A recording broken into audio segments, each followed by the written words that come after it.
যারা এখানে স্বেচ্ছায় শ্রম দিচ্ছেন। আজকেও এখানে কয়েকজন সনাতনী ভাই আছেন, হিন্দু ভাইরা আছেন, তারা কাজ করছেন। ধর্ম বর্ণ নির্বিশেষে সবাই ঝাঁপিয়ে পড়েছে।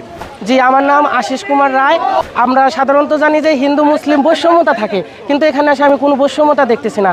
আমার ওলামা ভাইও যেভাবে থাকে আমিও সেভাবে এখানে আছি। আমরা একসাথে বসে খাবার খাই, একসাথে ঘুমাই। আমার নাম শান্তি গোপাল হালদার।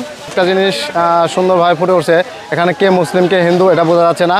এবং আমাদের আজকে দুপুরের খাবার ছিল বিরিয়ানি।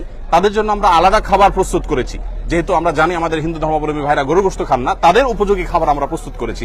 তুমি আব্বুর সাথে যে অ্যাকাউন্টে জমা দিয়ে দাও। হ্যাঁ, অ্যাকাউন্টে নিয়ে যাও। কেমন বাবা, ওর জমানো টাকাও নিয়ে আসছে, ছোট মানুষ, মাশাআল্লাহ।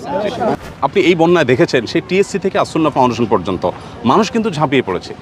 আসুন্নাহ ফাউন্ডেশন এখানে প্রতিদিন 1,500 থেকে 2,000 মানুষ কাজ করছে। আমি সকাল থেকে রাত পর্যন্ত তাদের সাথে এখানে থাকছি, এখানে